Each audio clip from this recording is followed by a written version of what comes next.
நன்றி, நன்றி, நன்றி, நன்றி விமல்குமார், நன்றி விமல்குமார், நன்றி மூர்த்தி, நன்றி மூர்த்தி. நண்பர்கள் அனைவருக்கும் என்னுடைய அன்பான பணிவான வணக்கங்கள். என் பெயர் ஜான். நான் ஒரு குடிநோயாளி.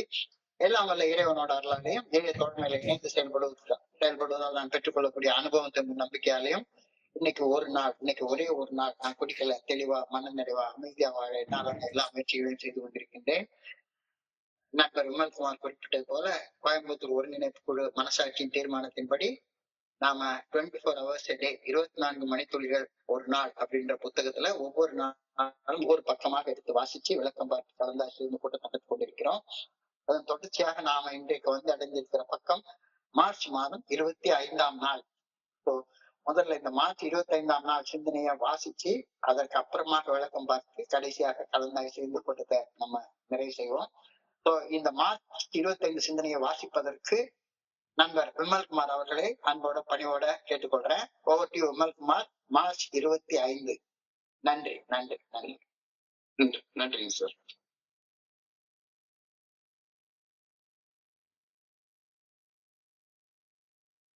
இருபத்தி 24 மணித்துளிகள் ஒரு நாள்.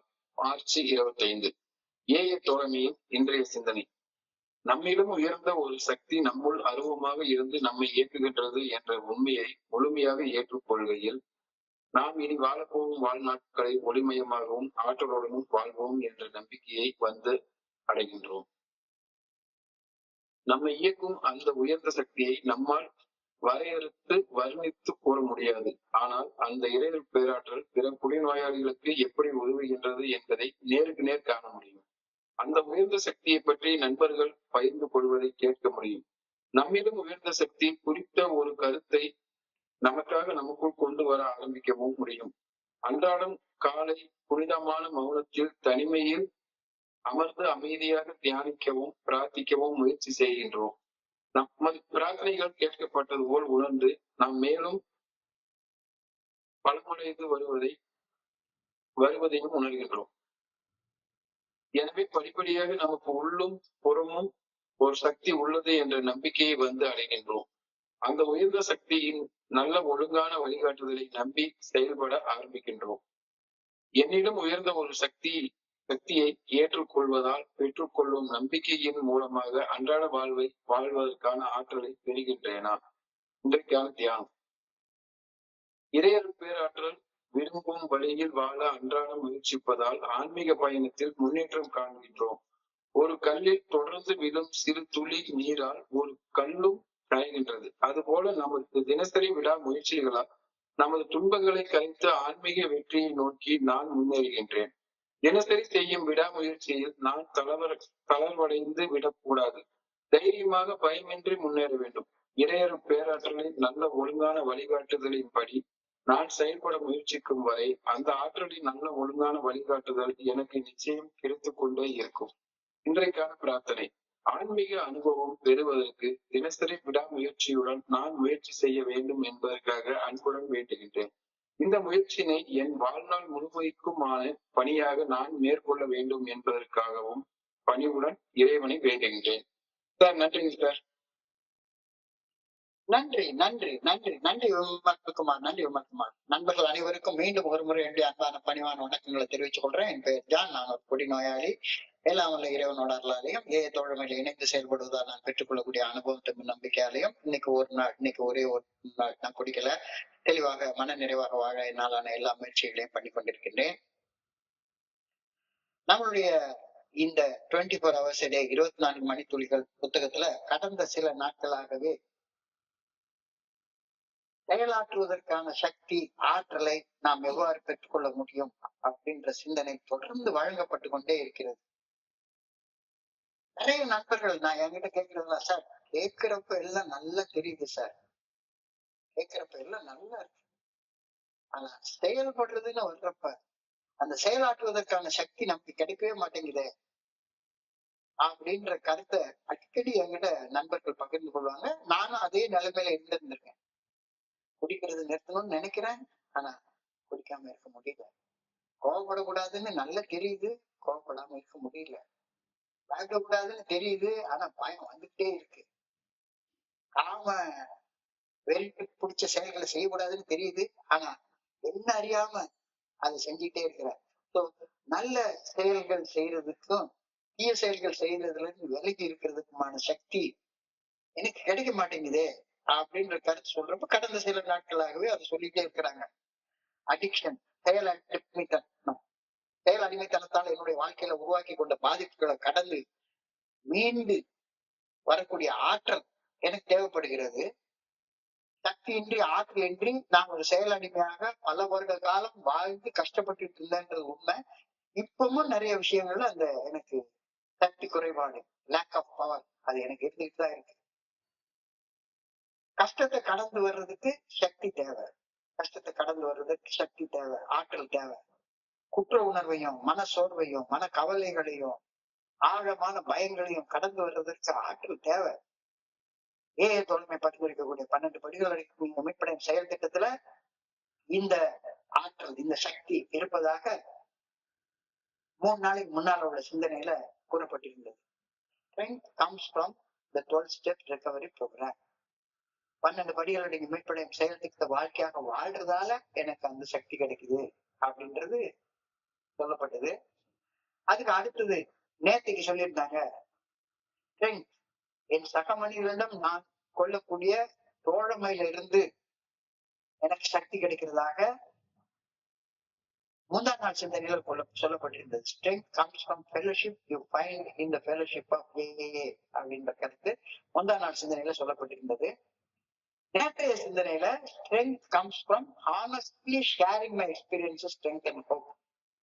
என்னுடைய கசப்பான அனுபவங்கள், அவமானமான அனுபவங்கள், வெறுப்புமிக்க அனுபவங்கள், இந்த அனுபவங்களை கடந்து வந்த அனுபவத்தை பகிர்ந்து கொள்றப்ப எனக்குள்ளார இருந்து ஆற்றல் கூற்றெடுக்குது அப்படின்ற கருத்து நேற்றுக்கு சொல்லப்பட்டிருந்தது.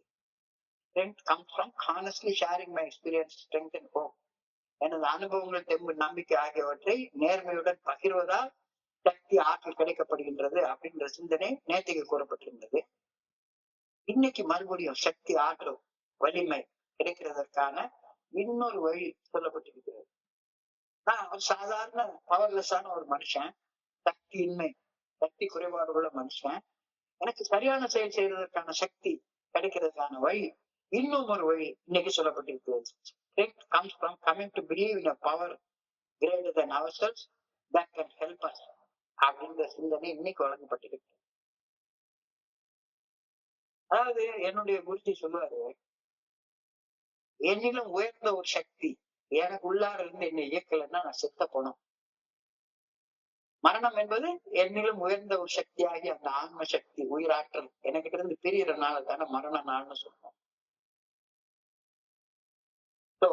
என்னை விட உயர்ந்த ஒரு சக்தியின் நல்ல ஒழுங்கான வழிகாட்டுதலின் மேல் உறுதியான நம்பிக்கை வைத்து நான் செயல்படுவதற்கான சக்தியும் ஆற்றலும் எனக்கு கிடைக்குது அப்படின்ற கோணத்துல சிந்திச்சு பார்க்க மாதிரி இன்னைக்கு சொல்றாங்க. அப்ப நம்பிக்கை என்பது என்னால இந்த வழிகளை பின்பற்றி வாழ்ந்து நல்ல ஒளிமயமான வாழ்க்கை வாழ முடியும் அப்படின்றது நம்பிக்கை. அப்ப அந்த நம்பிக்கை எப்படி வருது? எனக்குள்ளார கடவுள் இருந்து என்னை இயக்கி கொண்டிருக்கிறார் அப்படின்ற உண்மையை ஏற்றுக்கொள்ளும் போதுதான் அந்த நம்பிக்கை வருது. என்னை இயக்குற கடவுள் நான் எப்படி வாழணும் அப்படின்ற அந்த வாழ்க்கையும் எனக்கு காட்டுறாரு அப்படின்றது. அழகா சொல்லுவாங்க. அதாவது என்னுடைய குருஜி சொல்லுவாரு, தியானத்துல உன்னுடைய சுவாசத்தை கவனிக்கிற, அதாவது நான் கவனிக்கிறேன்ற எண்ணம் கூட மறைகிறப்பதான் அந்த தியானம் ஒழுங்கா உருவாகும், ஒழுங்கா அந்த வலிமை நமக்கு கொடுக்கும்.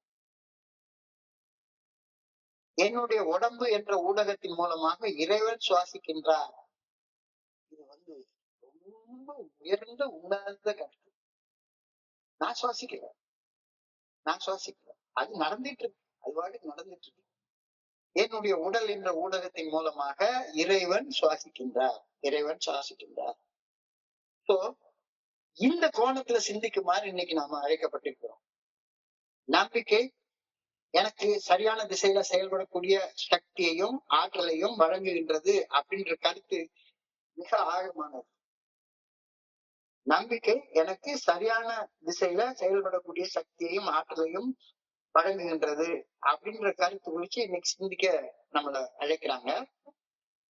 தோழமையில இணைஞ்சதுக்கு அப்புறமாக எனக்கு என்னை மிகவும் ஈர்த்த ஒரு விளக்கம். இங்க எல்லா இடத்துலயும் எங்க அம்மா உட்பட, நான் சார்ந்து இருக்கிற மதம் உட்பட, கடவுள் அப்படின்னாலே ஒரு பர்சனாலிட்டியை தான் காட்டினாங்க.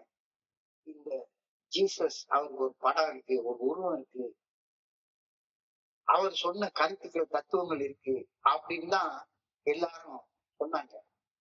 அல்லாஹ் சொல்லுவாங்க, புத்தர்னு சொல்லுவாங்க, சிவன் சொல்லுவாங்க, பெருமாள்னு சொல்லுவாங்க, முருகர்னு சொல்லுவாங்க, பிள்ளையார்னு சொல்லுவாங்க. எல்லாம் கடவுளுக்கு ஒரு உருவத்தை தான் கொடுத்தாங்க. ஆனா ஃபெலோஷிப்குள்ளார வந்தப்பதான் கடவுள் அப்படின்ற அந்த வார்த்தைக்கு, காட் அப்படின்ற வார்த்தைக்கு குட் ஆர்டர்லி டைரக்ஷன், நல்ல ஒழுங்கான வழிகாட்டுதல் அப்படின்ற விளக்கத்தை கொடுத்தாங்க. உண்மையிலேயே என்னைய திரும்பி பார்க்க வச்ச, கொஞ்சம் ஆழமாக சிந்திக்க வச்ச ஒரு விளக்கம் இதுதான். மனம் போன போக்குல செயல்படுவது என்னுடைய உடல் மனதிற்கு இருக்கக்கூடிய சொற்ப ஆற்றல் விரயம் செய்வதற்கு, அந்த ஆற்றல் வேஸ்ட் ஆகுறதுக்கு காரணமாக இருந்தது அப்படின்றதுல சந்தேகமே கிடையாது. எத்தனை வருட காலம் மனம் போன போக்குல நான் நினைச்சதெல்லாம் செஞ்சு செஞ்சு செஞ்சு செஞ்சு என்னுடைய மனசுக்கு சரியா நல்ல ஒழுங்கான வழிகாட்டுதல் இல்லாத ஒரே காரணத்தினால எனக்கு இருக்கக்கூடிய சொற்ப ஆற்றலை விரயம் செய்து செய்து செய்து உடல்லையும் மனசுலையும் ஏகப்பட்ட நோய்களை உருவாக்கி வச்சிருந்தேன். என்னுடைய ஆற்றலை விரயம் செய்து வாழ்ந்து கொண்டிருந்தேன் அப்படின்றது அனுபவம் எனக்கு கற்பிச்சு கொடுக்கக்கூடிய பாடம். அதே என்னுடைய மனுஷ மனம், சொற்ப ஆற்றல் உள்ள மனுஷ மனம், சொற்ப ஆற்றல் உள்ள மனித உடம்பு, மனசாட்சி நல்ல ஒழுங்கான வழிகாட்டுதலுக்கு பணிந்து செயல்பட பழக்கப்படுத்தப்படுகையில்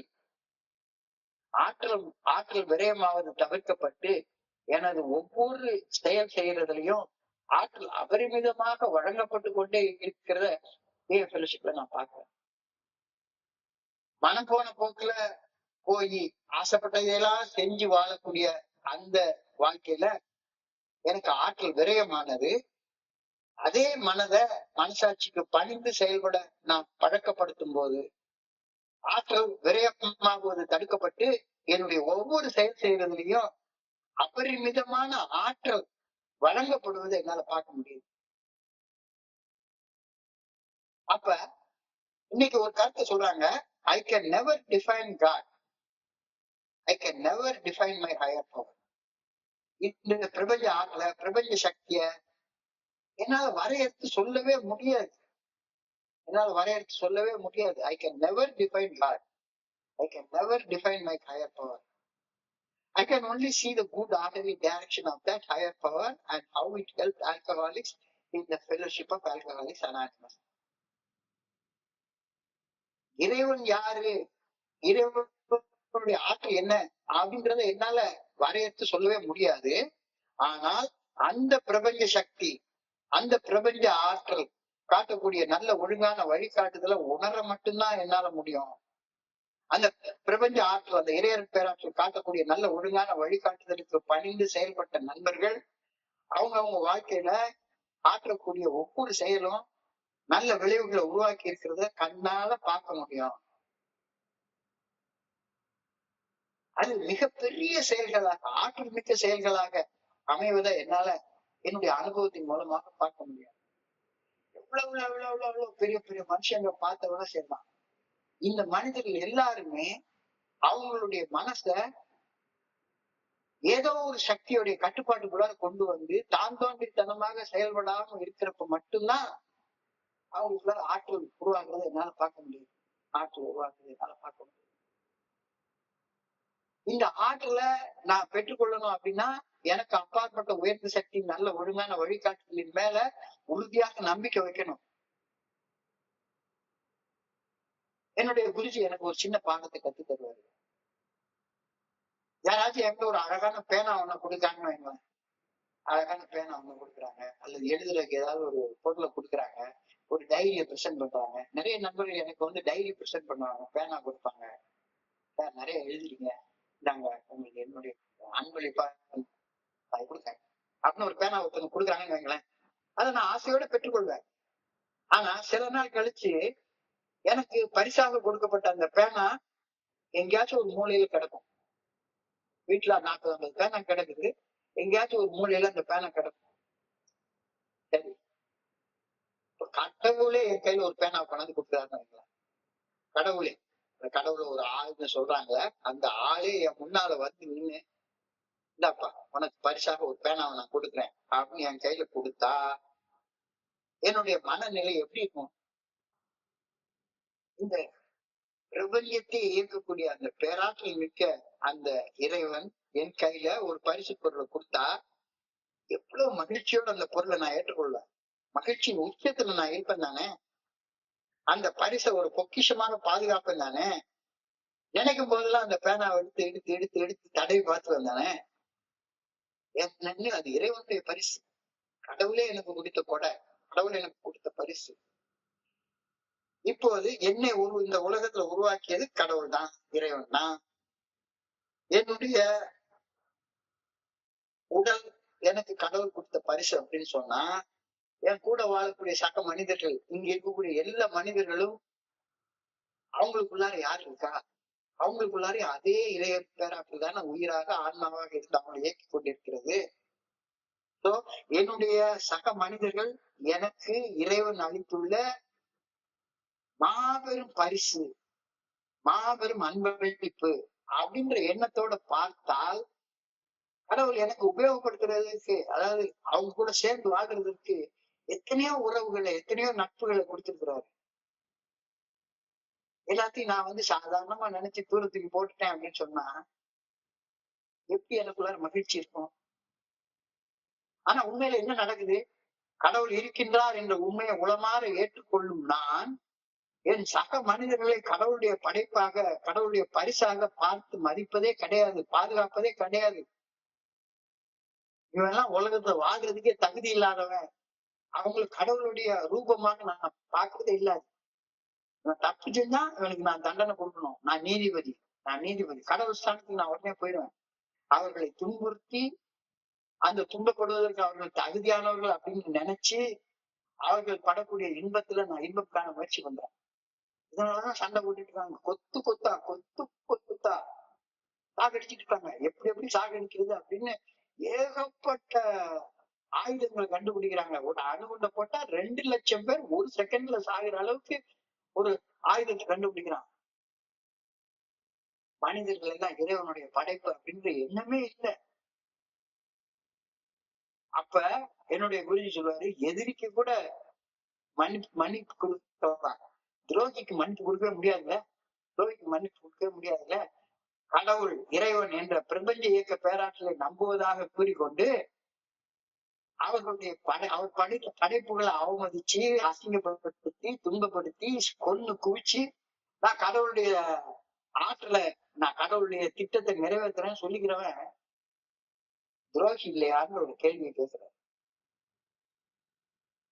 கடவுள் இல்லை என்று சொல்பவர்கள் நாஸ்திகர்கள் என்றால், கடவுள் இருக்கின்றான் என்று சொல்லிக்கொண்டு அவரது நல்ல ஒழுங்கான வழிகாட்டுதலை நம்பாமல், அதற்கு பணியாமல், தானே கடவுளுடைய ரோல் இருந்துட்டு எல்லா வகையான ஆர்டரையும் கொடுத்துட்டு இருக்கிறவன் அவனுக்கு பேர் என்ன?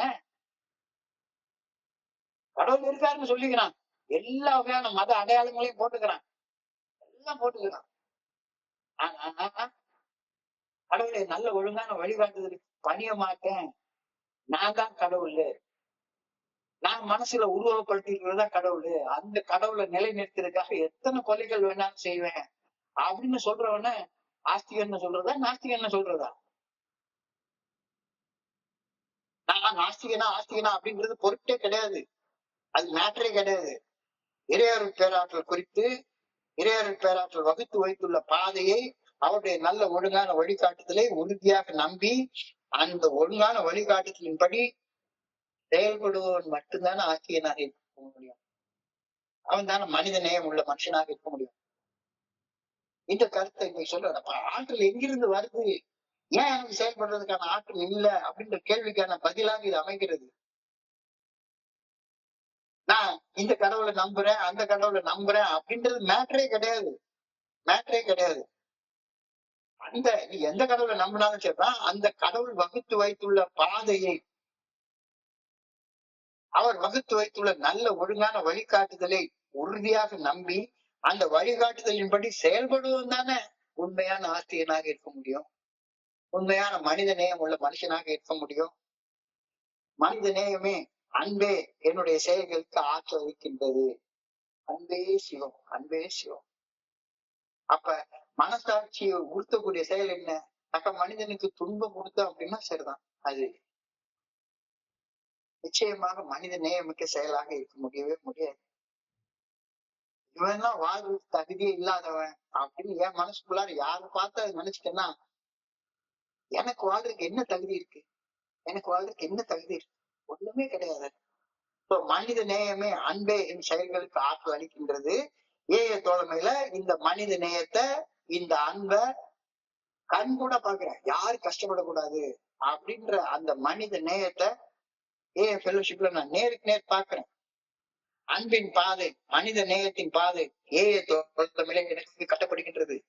நான் செயல்பட வேண்டிய நல்ல ஒழுங்கான வழிகாட்டுதல் எனக்கு காட்டப்படுகின்றது. In AA fellowship, I hear members talk about the good direction shown to them by God, and then I began to get that idea myself. AA fellowshipல கடவுள் காட்டுற அந்த நல்ல ஒழுங்கான வழிகாட்டுதல் 12 படிகள் மிகப்பெரிய செயல் திட்டத்தை வாழ்க்கையாக வாழ்ந்து முன்னேறி கொண்டிருக்கக்கூடிய மனிதர்களை கண்ணுக்கு கண் நேரு நான் சந்திக்கிறேன். அப்படி சந்திக்கிறப்ப அவங்களுக்கு ஒரு கருத்து கிடைக்குது. கடவுள் நான் யாரு, அவர் காட்டுற பாதை என்ன அப்படின்ற ஒரு கருத்து கிடைக்குது. நானும் அவங்க சொல்ற கருத்தை தொடர்ந்து கேட்க எனக்கே எனக்குள்ளார ஒரு ஐடியா உருவாகுது. ஓ, இறைவனுடைய நல்ல ஒழுங்கான வழிகாட்டுதல் இப்படித்தான், இதுதான் நான் பின்பற்றி வாழணும், இதை நம்புறப்ப எனக்கு செயல்படுறதுக்கான ஆற்றல் கிடைக்குது அப்படிங்கிறது எனக்கு புரிய வருது. என்னுடைய சக நண்பர்கள் தங்களுக்கு கிடைத்த நல்ல ஒழுங்கான வழிகாட்டுதலை பின்பற்றி வாழ்ந்ததால் கிடைக்கப்பட்ட ஆற்றலை குறித்து பகிர்வதை கேட்க எனக்கும் அந்த வழிகாட்டுதலும் செயலாற்றும் சக்தியும் என்ன அப்படின்ற ஐடியா எனக்கு கிடைக்க ஆரம்பிக்குது. கொஞ்சம் கொஞ்சம் உடனே ஒரே நாள்ல எல்லாமே கிடைச்சிடல. ஆனா கொஞ்சம் கொஞ்சமா ஓ, கடவுள் காட்டுற பாதை இதுதான், நல்ல ஒழுங்கான வழிகாட்டுதல் இதுதான், இந்த வழிகாட்டுதல் நம்பி இந்த வழியில நடக்கணும், கொஞ்சம் கொஞ்சமா செயல்பட ஆரம்பிக்கணும் அப்படின்றது புரிய ஆரம்பிக்குது. அப்பதான் I tried praying and meditating in quiet times each morning, and I begin to feel stronger as though my prayers are heard. நான் காலையில எந்திரிச்ச உடனே எனக்காக உருவாக்கி வைத்திருக்கிற அந்த புனிதமான இடத்துல, புனிதமான மௌனத்துல சும்மா அமர்ந்து இருக்க நான் செயலாற்றும் ஆற்றலை மேலும் மேலும் பெற்றுக்கொள்ள ஆரம்பிக்கின்றேன். என் செயல்களுக்கு தகுந்த பலன்களையும் கொஞ்சம் கொஞ்சமா பெற ஆரம்பிக்கின்றேன். செய்யதான் சக்தி கிடைக்க ஆரம்பிக்குது அப்படின்ற கருத்தை நீங்க சொல்றாங்க. எனக்கு உள்ளேயும் எனக்கு வெளியவும், எனக்கு உள்ளும் புறமும் என்னை விட உயர்ந்த ஒரு சக்தியின் இயக்க ஆற்றலை நான் உணர்கிறேன். நான் ஒரு சாதாரண ஒரு சின்ன செடியை ஊனி வச்சா கூட அது இந்த பிரபஞ்ச இயக்க பேராற்றலால அது ஒரு பெரிய மரமாக வளர்ந்து நிக்கிறத என்னால பார்க்க முடியுது. எவ்வளவு பெரிய ஆலமரமாக இருந்தாலும் சரிதான், அது உருவாகி வந்திருக்கிற அந்த இடம் விதையில இருந்து. நான் எத்தனையோ நாள் கங்கை கரை ஓரத்துல உட்கார்ந்த அந்த கங்கை கிட்டத்தட்ட 2 கிலோமீட்டர் அகலத்துல ஓடும். இவ்வளவு பெரிய ஆறு, ஆற்றல் மிக்க ஒரு ஆறு எங்கிருந்து உற்பத்தி ஆச்சுது? ஒரு சாதாரண சின்ன இடம். தலக்காவிரி அப்படின்ற இடத்துக்கு நம்ம போய் பார்த்தோம்னா, இந்த திருச்சி பக்கத்துல உள்ள கல்லணையில இருக்கக்கூடிய இவ்வளவு அகலான ஆறு உருவாகிற இடம் துணோண்டு இடம். ஆனா உலகம் முழுக்க அந்த சக்தி நிறைஞ்சிருக்கிறதுனால எனக்கு உள்ளும் புறமும் அந்த சக்தி நிறைஞ்சு அந்த சக்தியின் இயக்கம் எல்லாத்தையும் இயக்கி கொண்டு இருக்கக்கூடிய உண்மைய படிப்படியாக முழு மனதோடு நான் ஏற்றுக்கொள்ள ஆரம்பிக்கின்றேன். அந்த ஆற்றலின் நல்ல ஒழுங்கான வழிகாட்டுதல் எப்பொழுது வேண்டுமானாலும் நான் அதை பெற்றுக்கொள்ள முடியும் அப்படின்ற உறுதியான நம்பிக்கை அடைகிறேன். இந்த பிரபஞ்சம் முழுக்க இறைவனுடைய ஆற்றலால் நிறைஞ்சிருக்கிறது. அந்த ஆற்றலை நான் எனக்குள்ளார வாங்கிக்கிட்டேனா, நல்ல ஒழுங்கான வழிகாட்டுதலை பின்பற்றி வாழ்வதால எனக்கு ஆற்றல் கிடைக்குது. அந்த ஆற்றலை நான் பெற்றுக்கொண்டு விட்டேனா? Am I receiving strength from my faith in a higher power அப்படின்ற கேள்வி இன்னைக்கு கேட்கப்பட்டிருக்கிறது இன்னைக்கு சிந்தனையில. என்னிலும் உயர்ந்த ஒரு சக்தியை ஏற்றுக்கொள்வதால் பெற்றுக்கொள்ளும் நம்பிக்கையின் மூலமாக அன்றாட வாழ்வை வாழ்வதற்கான ஆற்றலை நான் பெற்றுக்கொள்கின்றேன். Am I getting that power to live today well? நிறைய நண்பர்கள் கேட்கிற மாதிரி எல்லாம் கேட்கறப்ப நல்லா இருக்கு, செயல்படுறப்போ ஆற்றலே இல்லைங்க. பழைய செயல் அடிமைத்தனமான செயல்களை செய்யத்தான் மனசு போகுது அப்படின்னா ஐ ஆம் நாட் ரிசீவிங் ஸ்ட்ரென்த் தானே அர்த்தம். கேட்க நல்லா இருக்கு, ஆனா செயலாற்றும் போது சக்தி குறைபாடு, லேக் ஆஃப் பவர் அதுதான் இருக்கு எனக்கு டைலமா. இது வேண்டாம். நம்பிக்கை என்பது ஒரு மனத்தவனா இருப்பது, அவர் நம்பிக்கை என்பது இது அதுவான்னு பல வகையான சிந்தனைகள்ல என்னைய போட்டு குழப்பிக்கிறது. So, am I receiving strength from the faith in a higher power? என்னிலும் உயர்ந்த ஒரு சக்தியை ஏற்றுக்கொள்வதால் பெற்றுக்கொள்ளும் நம்பிக்கையின் மூலமாக அன்றாட வாழ்க்கையை வாழ்வதற்கான சக்தி ஆற்றலை நான் பெற்றுக் கொள்கின்றேனா? பில்டப் சொல்லுவார், of myself I am nothing, the father doeth the work. என்ன பொறுத்த அளவில் நான் செத்து போற ஒரு உடம்பும் ஒண்ணுத்துக்கு பிரயோஜனப்படாத ஒரு வீணா போன மனசும் உள்ள ஒரு ஆளு. என்னுடைய மனசு நிறைஞ்ச குப்பைதான் இருக்கு. இந்த உடம்பு ஒரு சின்ன விஷயத்த தாங்கி கொள்ள மாட்டேங்குது. ஆற்றலே இல்லாத ஒரு உடம்பு, சொற்ப ஆற்றல் உள்ள ஒரு உடம்பு, சொற்ப ஆற்றல் உள்ள ஒரு மனசு. ஆனா இந்த உடம்பு என்னை இயங்கிட்டு இருக்குதுன்னா அந்த இயக்கம் எல்லாம் எதுல இருந்து வருது? உள்ளார இருக்கக்கூடிய அந்த இறை அருள் பேராற்றல். என்னுடைய உடம்பை மனதையும் கடந்து உள்ள இருக்கக்கூடிய அந்த ஆற்றலால மட்டும்தான் நான் இயங்கிக் கொண்டிருக்கின்றேன். என்னுடைய மனித மூளைக்கு ஒரு ஆற்றல் உண்டு, ஆனால் அந்த ஆற்றல்கள் ரொம்ப ரொம்ப சொற்பமானது. கொஞ்சோண்டு ஆற்றல் உண்டு. ஆனால் அப்ப எயின்ஸ்டீனுக்கு கூட அவருக்கு வயிற்று வலிச்சா என்ன காரணம்னு அவருக்கு தெரியாது. அவர் ஃபாதர் ஆஃப் பிசிக்ஸா இருக்கலாம், பெரிய பெரிய தியரி ஆஃப் ரிலேட்டிவிட்டியை கண்டுபிடிச்சவரா இருக்கலாம். ஆனா வயிற்றுக்குள்ளார டைஜஸ்டிவ் சிஸ்டம் என்ன பண்ணிருக்கிற மருத்துவ விஞ்ஞானம் அவருக்கு தெரியாது. அந்த மருத்துவருக்கு ஐன்ஸ்டீனுடைய தியரி ஆஃப் ரிலேட்டிவிட்டி தெரியாது. மனித மூளைக்கு ஒரு சொற்ப ஆற்றல் மட்டும்தான் உண்டு. அந்த சொற்ப ஆற்றலை கொண்டு எதையாவது ஒண்ணு ஆக்கவும் முடியும், அழிக்கவும் முடியும். என்னுடைய மனித மூளை இறையற் பேராற்றல் நல்ல ஒழுங்கான வழிகாட்டுதலின்படி சரியான திசையில் வழிகாட்டப்படும் போது என்னால ஆக்கப்பூர்வமான செயல்களை செய்ய முடியும். என்னுடைய மனித மூளை இறையற் பேராற்றல் நல்ல ஒழுங்கான வழிகாட்டுதலை பெற்றுக் கொள்ளாத போது, தாண்டோண்டித்தனமா செயல்படும் போது, அதுக்கு இருக்கக்கூடிய கொஞ்ச நெஞ்ச ஆற்றலை வச்சு அழிக்கக்கூடிய செயல்களை மட்டும்தான் செய்யும். என்னையே அழிக்கக்கூடிய செயல், சமுதாயத்துல எல்லாத்தையும் அழிக்கக்கூடிய செயல், எல்லாத்தையும் செய்யும்.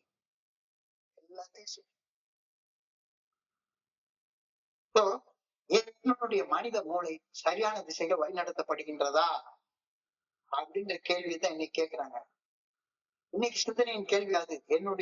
என்னிலும் உயர்ந்த ஒரு சக்தியை ஏற்றுக்கொள்வதால் பெரும் நல்ல ஒழுங்கான வழிகாட்டுதல் மேல் வைக்கும் நம்பிக்கையின் மூலமாக அன்றாட வாழ்வை ஆக்கப்பூர்வமாக வாழும் ஆற்றலை பெற்றுக்கொண்டு வாழ்கின்றேன். நிறைய நேரத்துல இல்ல இல்ல இல்ல அப்படின்ற பதில் தான் வருது. இன்னும் பெறவில்லை என்றால் நான் தொடர்ச்சியாக அன்றாடம் பிரார்த்திக்கவும் தியானிக்கவும் முயற்சி பயிற்சி சாதகத்துல முழு மனதோடு ஈடுபடவில்லை. ஏதோ அறகுறையாகத்தான் நான் செஞ்சிட்டு இருக்கேன். முழு மனசோடு செஞ்சுட்டுனா எனக்கு அந்த ஆற்றலும் சக்தியும் கிடைச்சிருந்திருக்கும், கிடைக்கல. அப்ப என்ன செய்யணும்? தியானத்துக்கு போ. Spiritual development is achieved by a daily persistence in the living the way God wants us to live. ஆன்மீக முன்னேற்றம், ஆன்மீக வளர்ச்சி, விடாமுயற்சியோட இறைவன் நான் எப்படி வாழணும்னு என்ன படைச்சாரோ அந்த நோக்கத்தின்படி வாழ்வதால் மட்டும்தான் எனக்கு சக்தி ஆற்றல் கிடைக்குது, ஆன்மீக முன்னேற்றம் கிடைக்குது. கடவுள் என்னை எப்படி வாழணும்னு விரும்புறாரு, எங்களுக்காக சித்தம் என்னவென்று அறிவு எப்படி கிடைக்குது? How do I know the way God wants me to live? How do I know the way God wants me to live? இறைவன் நான் எப்படி வாழணும்னு நினைக்கிறார் அப்படின்ற அறிவை நான் எப்படி பெற்றுக்கொள்வது? அழகா சொல்றாங்க, God expresses himself through conscience only. நான் வாழ வேண்டிய நல்ல ஒழுங்கான வழியை என்னுடைய மனசாட்சியின் மூலமாக மட்டுமே இறையற் பேராற்றல் வெளிப்படுத்துகின்றது. God expresses himself through my conscience only. அந்த வழியில அன்றாடம் அந்த வழியை செயல்பட்டு வாழ்வதில் விடாமுயற்சியுடன் நிலைத்து இருக்கும் போது சரியான செயல் செய்து வாழ்வதற்கான ஆற்றலை நான் பெற்றுக்கொண்டு ஆன்மீகத்தில் முன்னேறுகின்றேன். நம்ம ஊர்ல ஒரு பழமொழி உண்டு, எறும்பு ஊற கல்லும் தேயும். எறும்பு ஊற, சாதாரண இத்தினோண்டு எறும்பு, இத்தினோண்டு எறும்பு, எறும்பு ஊற கல்லும் தேயும்.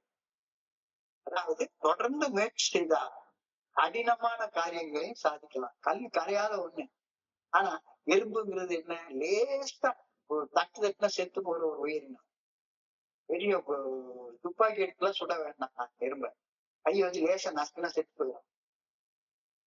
அந்த உயிரினம் கூட தொடர்ந்து முயற்சி செய்யும் போது கடினமான காரியங்களை அது சாதிக்குது. எறும்பு கூட கல்லும் தேயும். முயற்சி தேவை, அது மிக மிக முக்கியம். பிரார்த்தனை செய்யறது, தியானம் செய்யறது, முயற்சியோட செய்ய வேண்டிய வேலை. குடிக்கிறது நிறுத்துறது சாதாரண விஷயம் இல்லை. விடாமுயற்சியோட தொடர்ந்து குடிக்காம இருக்கிறது தான் பிரச்சனை. The name of the game is not stopping drinking, it is staying stopped அப்படின்னு அழகா ஏழு சொல்றாங்க. விடாமுயற்சியோட தொடர்ந்து தொடர்ந்து இருக்கிறது. வலிமையான கடினமான கல்லையும் ஒரு சிறிது எறும்பு அதனுடைய தொடர்ச்சியான முயற்சியால் தேய்க்கின்றது. தேய்ச்சி அதை இது பண்ணுது. நான் ஒரு சிறு எறும்பு, சின்னோண்டு எறும்பு, சின்னோண்டு எறும்பு. எனக்கு கொடுத்த வேலை இப்ப இந்த ஆல்கஹாலிக்ஸ் அனானிமஸ் கோயம்புத்தூர் ஒருங்கிணைப்பு குழு எனக்கு ஒரு வேலை கொடுக்குறாங்க. அந்த வேலையை விடாமுயற்சியோட நான் செய்யும் போது கடினமான நெஞ்சங்கள் கூட கரைகின்றது. கடினமான நெஞ்சங்கள் கூட காலப்போக்குல ஏதாவது ஒரு காலகட்டத்துல கரைஞ்சிடும். இந்த அனுபவத்துல பாக்குறேன் நான். இதுதான் இன்னைக்கு தியானத்துல எழுதிருக்காங்க. Like the wearing away of the stone by steady drop of water, so with our daily persistence wear away all the difficulties and gain spiritual progress. ஒரு கல்லு, நீங்க உங்க வீட்டுல உள்ள ஒரு இதை பாருங்க, ஒரு கான்கிரீட் இது இருக்கும், மேல இருந்து ஒரே ஒரு சொட்டு தண்ணி சொட்டு சொட்டு சொட்டு சொட்டு ஒரே இடத்துல விழுந்துட்டே இருக்கும். இருந்தா அந்த இடத்துல ஒரு பள்ளம் உண்டாயிரும். ஒண்ணுமே சக்தி இல்லாத தண்ணி அப்படின்னு நினைக்கிறோம். சொட்டு சொட்டாதான் விழுது, சொட்டு சொட்டாதான் விழுது. விடாமுயற்சியோட தொடர்ந்து அந்த தண்ணி அந்த இடத்துலயே விழுந்துகிட்டே இருக்கிறப்ப அந்த இடத்துல ஒரு பள்ளத்தை உண்டாக்கிறது. அந்த இடத்துல பள்ளத்தை உண்டாக்கிறது. ரொம்ப நாள் விழுந்தா அந்த இடத்துல ஒரு வெடிப்பே உண்டாக்கணும். வெடிப்பே உண்டாக்கணும். Like the wearing away of the stone by steady drop of water, so will your daily persistence wears away all the difficulties and gain spiritual progress. ரொம்ப அழகா சொல்லியிருக்காங்க. So never falter in this daily persistence. Never falter in the steady persistence. அப்ப எனக்கு ஏன் ஆற்றல் இல்லை அப்படின்னு சொல்ற நேரத்துல எல்லா நண்பர்கள் சொன்ன மாதிரி கேட்கிறப்ப நல்லா இருக்கு. ஆனா தேவைன்னு வர்றப்ப எனக்கு ஆற்றலே இல்லையே செய்யறதுக்கு அப்படின்னு சொல்றப்ப நீ விடாமுயற்சியோட பிரார்த்தனையும் தியானத்தையும் செய்யல அப்படின்றது அர்த்தமாகுது. உனக்கு பிரார்த்தனை தியானத்துக்கு மேல நம்பிக்கை இல்ல. வெளி அடையாளங்கள் மூலமாகவே கடவுளை கும்பிட்டு போயிடலாம் நீ நினைச்சிட்டு இருக்க. உன்னுடைய அந்த முயற்சி பயிற்சி சாதகத்துல அதை விட்டுறத. Never falter in the daily persistence. அது ஒரு வெளி அடையாளமாக செய்யாத. எனக்குள்ளார செயல்கள் ஆற்றல் வர்ற வரைக்கும் அதை செஞ்சுக்கிட்டே இருக்கு. முயற்சி பயிற்சி சாதகம் அப்படின்னா என்ன அர்த்தம்? என்னுடைய குருஜி சொன்ன ஞாபகத்துக்கு, ஒரு செயலை செய்ய ஆரம்பிக்கிறது முயற்சி. ஒரு செயலை செய்ய ஆரம்பிக்கிறது முயற்சி. அந்த செயலை தொடர்ந்து செய்யறது பயிற்சி. அந்த தொடர்ந்து செய்யறது பயிற்சி. எனக்கு சாதகமான விளைவுகள் வரும் வரை, சாதிக்கும் வரை அதை தாம செஞ்சுட்டு இருக்கிறது பேர் சாதகம். முயற்சி பயிற்சி சாதகம். நெவர் ஃபால்டர் இன் யுவர் முயற்சி பயிற்சி சாதகம். தியானிக்கும் பிரார்த்திக்கும் முயற்சியை கைவிட்டவே விட்டுறாது. உனக்குன்னு உருவாக்கி வச்சிருக்கிற புனிதமான இடம், புனிதமான மௌனம், சொல்ல சும்மா இருக்கிறது. Go forward boldly and unafraid.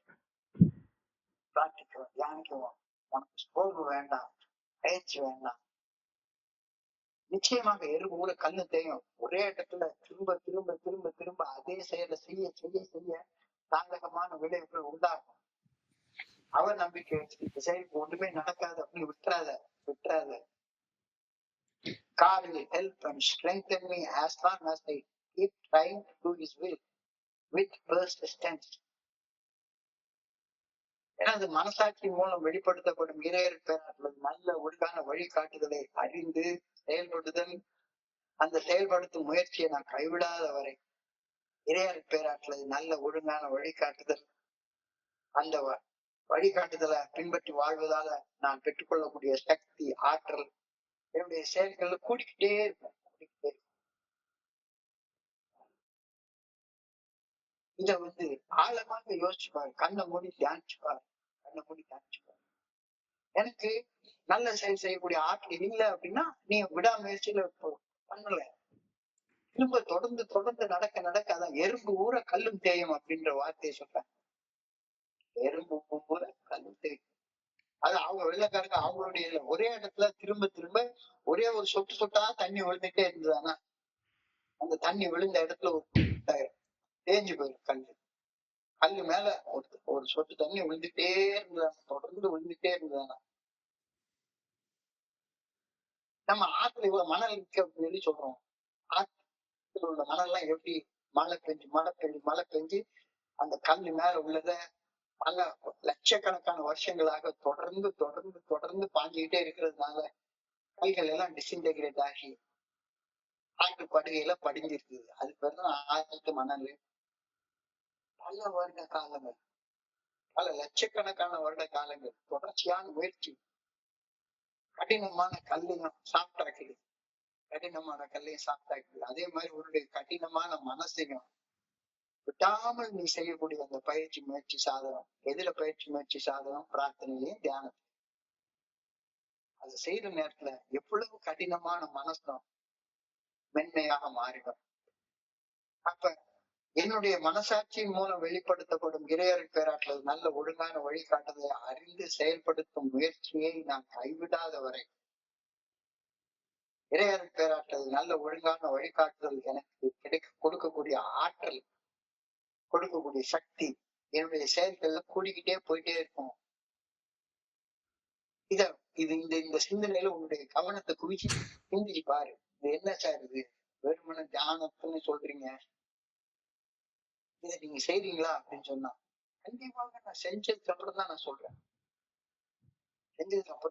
என்னுடைய செயல்கள்ல ஒரு அபரிமிதமான செயலாற்றும் ஆற்றல் எங்கிருந்து வருது? பயிற்சி, முயற்சி, சாதகம். முயற்சி செயல் ஆரம்பிக்கிறது, பயிற்சி அதை தொடர்ந்து செய்யறது, சாதகமா விளைவுகள் வர்ற வரை, சாதிக்கிற வரை விட்டாம அதையே செய்யுது எழுந்து வரைக்கும். எடுத்து தெருவுல விட்டுட்டோம், அது நிலைக்கு போய் சேர்ற வரைக்கும் இந்த முயற்சியை விட்டாம செய்யுது. I pray that I can persist day by day in gaining spiritual experiences. ஆன்மீக அனுபவங்களை பெறுவதற்கு அன்றாட விடாமுயற்சியுடன் நான் முயற்சிக்க வேண்டும் என ஆண்டவா விடாமுயற்சிக்காக. எனக்கு கொஞ்ச நேரம் கழிச்ச உடனே சோர்ந்து என்னடா போயிட்டு திரும்ப திரும்ப அதே இடத்துல சும்மா உட்கார்ந்து இருந்துட்டே இருக்கு, என்ன தெரியுது? கொஞ்ச நேரத்துல எனக்கு போர் அடிச்சுட்டு டயர்ட் ஆயிடுது. இந்த உலகத்துல இருக்கிறவெல்லாம் பாரு, கலரா பொண்ணுங்கெல்லாம் இது பண்ணிட்டு இருக்கிறான். அவனை மாதிரி வாழ்றதை விட்டுட்டு இங்க உட்காந்து சும்மா உட்காந்து சொல்றீங்க. அப்ப நீ அப்படி இல்லைன்னா உன்னுடைய செயல்கள், நல்ல செயல்கள் செய்வதற்கான ஆற்றல் உனக்கு அவ்வளவு கிடைக்காது. ஆற்றல் பெற்று ஆற்றலோட வாழக்கூடிய எந்த மனிதனாக இருந்தாலும் சரி, யாராக இருந்தாலும் சரி, அவனுடைய ஆற்றல் எங்கிருந்து கிடைக்குது? இறைவனுடைய நல்ல ஒழுங்கான வழிகாட்டுதலை முயற்சியோட பின்பற்றதுனால மட்டும்தான் ஆற்றல் கிடைக்கும். இதுல என்ன சந்தேகம் இருக்கு? எல்லாருக்கும் ஒரே அளவு மனித உடல், மனித மூளை, மனிதனுடைய அந்த உடல் கூறு எல்லாருக்கும் ஒண்ணுதான். ஆனா ஒருத்தருக்கு ஏன் ஆற்றல் இருக்கு, ஒருத்தருக்கு ஏன் ஆற்றல் கம்மியா இருக்குது அப்படின்னு சொல்லி பார்த்தா விடாமுயற்சியோட அந்த இறைவனுடைய நல்ல ஒழுங்கான வழிகாட்டுதலை அறிந்து கொள்ளவும், அது இப்படி வாழவும் தேவைப்படக்கூடிய சக்தியை ஒருத்தன் விடாமுயற்சியோட கேட்டுட்டு இருக்கிற நேரத்துல அவனுக்கு கிடைக்குது. சோ அதுதான் என்ன கேட்கிறாங்க, ஆன்மீக அனுபவங்களை பெறுவதற்கு அன்றாடம் விடாமுயற்சியுடன் நான் முயற்சிக்க வேண்டும் என ஆண்டவன் உன்னை வேண்டுகிறேன். I pray that I may make this as a lifetime work. இந்த முயற்சியினை, இந்த விடாமுயற்சியினை என் வாழ்நாள் முழுமைக்குமான பணியாக நான் மேற்கொள்ள வேண்டும் என பணியுடன் வேண்டுகிறேன். எவ்வளவு நாள் வேஸ்ட் பண்ணிட்டேன், 39 வருஷங்கள் முன்னால புடிச்சு வேஸ்ட் பண்ணிட்டேன். அதுக்கப்புறம் சில வருடங்கள் சும்மா ஊசுக்கு கோழிக்கறி சாப்பிட்டு குடல்கறி சாப்பிட்டு வேஸ்ட் பண்ணிட்டேன். அதுக்கப்புறம் சும்மா ஒளரி ஒளரி ஒளரி ஒளரி நிறைய நாள் வேஸ்ட் பண்ணிட்டேன். பிரார்த்திக்கவும் தியானிக்கவும் நேரத்தை ஒதுக்கவே இல்லை, செய்யவே இல்லை. செய்யாமலேயே செஞ்ச மாதிரியான ஒரு வேஷம் கொண்டு வாழ்ந்தேன். அதுல ரொம்ப நாள் வேஸ்ட் பண்ணிட்டேன். இப்ப இன்னைக்கு ஆன்மீக அனுபவங்களை பெறுவதற்கு அன்றாடம் விடாமுயற்சியுடன் நான் முயற்சிக்க வேண்டும் என ஆண்டவனை வேண்டிக்கொண்டேன். இந்த முயற்சியை என் வாழ்நாள் முழுமைக்குமான பணியாக நான் மேற்கொள்ள வேண்டும் என இறைவா உங்கள் பணியுடன் வேண்டிக்கிறேன். ரொம்ப அற்புதமான ஆழமான சிந்தனை, ரொம்ப அழகான சிந்தனை, ரொம்ப அழகான ஆழமான சக்தி பெறுவதற்கான இன்னும் ஒரு வழி, இன்னும் ஒரு வழி. என்னிடம் உயர்ந்த சக்தியின், என்னிடம் உயர்ந்த ஒரு சக்தியின் நல்ல ஒழுங்கான வழிகாட்டுதலின் மேல் உறுதியான நம்பிக்கை வைத்து அந்த வழியின்படி பின்பற்றி வாழ்வதால, தொடர்ச்சியாக வாழ்வதால எனக்கு செயல்படுவதற்கான சக்தியும் ஆற்றலும் கிடைக்கின்றது. அது இன்னைக்கு சிந்தனையுடைய மையக்கண். கடவுளை என்னால டிஃபைன் பண்ணவே முடியாது. இறைவனுடைய ஆற்றல்னா என்ன தெரியவே தெரியாது. I can never define my higher power. ஆனால் அந்த ஹையர் பவர் ஒவ்வொரு மனுஷனுக்கும் வாழ்றதுக்கு ஒரு நல்ல ஒழுங்கான வழிகாட்டுதலை கொடுக்குது. அந்த வழிகாட்டுதலின் படி விடாமுயற்சியோட பின்பற்றி வாழ்றவங்களுக்கு அவங்க செயல்கள்ல ஒரு ஆற்றல், ஒரு சக்தி இருக்கிறத நம்ம ஃபெலோஷிப் ஆஃப் ஆல்கஹாலிக்ஸ் அனானிமஸ்ல புரிஞ்சு கொள்றோம். பிரபஞ்ச ஆற்றலை, பிரபஞ்ச சக்தியை என்னால வரையறுத்து கூடவே முடியாது. ஆனால் அந்த பிரபஞ்ச சக்தி, அந்த பிரபஞ்ச ஆற்றல் காட்டும் நல்ல ஒழுங்கான வழிகாட்டுதலை உணர என்னால முடியும். அந்த பிரபஞ்ச ஆற்றல் இறையற் பேரர்களை காட்டும் நல்ல ஒழுங்கான வழிகாட்டுதலுக்கு பணிந்து செயல்படும் போது என்னுடைய வாழ்க்கையில நான் ஆற்றக்கூடிய ஒவ்வொரு செயலும் நல்ல விளைவுகளை உருவாக்கி சக்தி மிக்க செயல்களாக அமைவதை என்னுடைய அனுபவத்துல தெரிஞ்சுக்கிறேன். என்னுடைய சக மனிதர்களுடைய அனுபவத்துல நான் தெரிஞ்சுக்கிறேன். நீ ஆஸ்தியனா நாஸ்தியனா மேட்ரே இல்ல, மேட்ரே இல்ல. இறையற் பேராட்சி வகுத்து வைத்துள்ள பாதையை, அவரது நல்ல ஒழுங்கான வழிகாட்டுதலை உறுதியாக நம்பி அந்த வழியில செயல்படுறவங்க மட்டும்தான் ஆஸ்திகன். சும்மா வேஷம் போட்டு அலையறவங்க ஆஸ்திகன் இல்ல. தெளிவாக சொல்லியிருக்கிறாங்க. It does not matter whether you are an atheist or a theist. பிரச்சனையே இல்லை. கடவுள் வகுத்து வைத்துள்ள, இறையற் பேராற்றல் வகுத்து வைத்துள்ள பாதையை, அவரது நல்ல ஒழுங்கான வழிகாட்டுதலை உறுதியாக நம்பி அந்த வழிகாட்டுதலின் படி வழிபடுபவன், வணங்குபவன் அல்ல, வழிபடுபவன், அவன் தான் உண்மையான ஆஸ்திகன். நான் கடவுளுடைய ரோலை நானே எடுத்துக்கிறேன். ஒருத்த மேல கோபப்படுறேன்னா உடனே கோபப்படுறதுக்கு எனக்கு நியாயம் இருக்கு. கடவுள் தானே கோபப்பட வேண்டிய ஆளு, நீ எதுக்கு கோபப்படுற? தெளிவா சொல்லியிருக்காங்க. Am I receiving strength from the faith in my higher power? என்னிடம் உயர்ந்த சக்தியை ஏற்றுக்கொள்வதால் பெற்றுக்கொள்ளும் நம்பிக்கையின் மூலமாக அன்றாட வாழ்வை வாழ்வதற்கான ஆற்றலை பெற்றுக் கொள்கின்றேனா? Of myself I am nothing. எனக்கு கொடுக்கப்பட்டிருக்கிற மனுஷ மூளைக்கு ஒரு சொற்பமான ஆற்றல் தான் உண்டு. ஆனால் அந்த மனித மூளை இறைவனுடைய நல்ல ஒழுங்கான வழிகாட்டுதலின் பாதையில் பயணிக்கும் போது அதுக்கு உள்ள இருந்து அந்த சூப்பர் கான்சியஸ் மைண்ட் கிடைக்கக்கூடிய, டிரா பண்ணிக்கக்கூடிய, லா ஆஃப் அட்ராக்ஷன்ல டிரா பண்ணிக்கக்கூடிய ஆற்றலுக்கு எல்லையே கிடையாது. என்னிடம் உயர்ந்த ஒரு சக்தி ஏற்றுக்கொள்வதால் பெறும் நல்ல ஒழுங்கான வழிகாட்டுதல் மேல் வைக்கும் நம்பிக்கையின் மூலமாக அன்றாட வாழ்வை ஆக்கப்பூர்வமாக வாழக்கூடிய ஆற்றலை நான் பெற்றுக் கொள்கின்றேனா? இன்னும் பெறவில்லை என்றால் அது எதை காட்டுது? தொடர்ச்சியாக நான் விடாமுயற்சியோட பிரார்த்தனை தியானம் என்ற பயிற்சியை நான் செய்யலைன்னு தானே காட்டுது. செஞ்சிருந்தா கண்டிப்பா கிடைச்சிருக்கும்.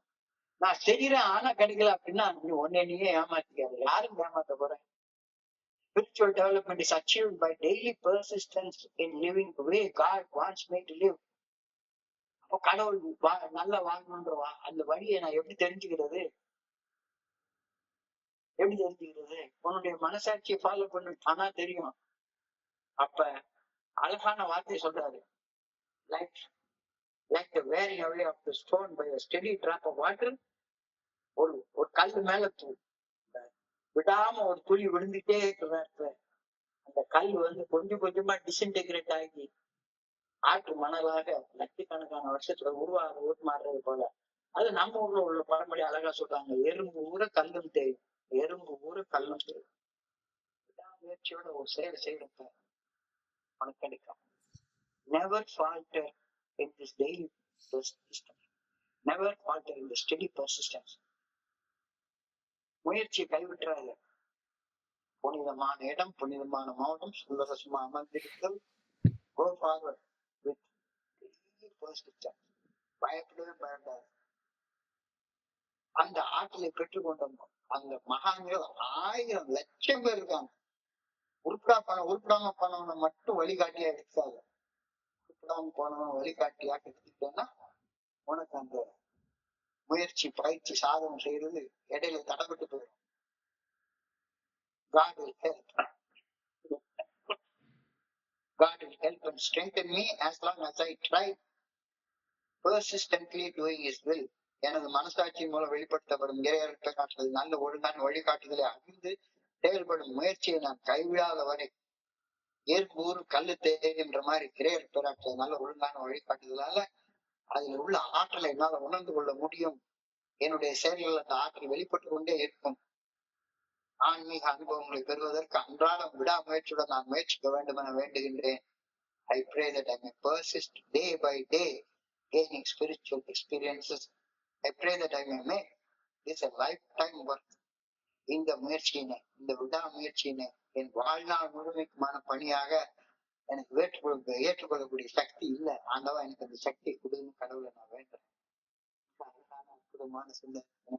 இன்றைய பகுதியை படிக்கிறப்ப என் மனதை கடந்த உங்களோட பகிர்ந்து கொள்ள நல்ல வாய்ப்பு உருவாக்கி கொடுத்து குழுவிற்கு என்னுடைய மிக பணிவான நன்றிகளை தெரிவித்துக் கொள்றேன். பொறுமையாக கேட்ட ஒவ்வொரு நண்பருக்கும் என்னுடைய பணிவான நன்றிகள். இந்த இரவு பொழுது நாட்களுக்கு இனிமையான இரவாக அமைய இறைவன பணியோட வேண்டிக் கொள்கின்றேன். நன்றி நன்றி நன்றி நன்றி நன்றி நன்றி நன்றி. வாழ்க வாழ்க. Thank you so much. Thank you so much. Over to you, Malkumar.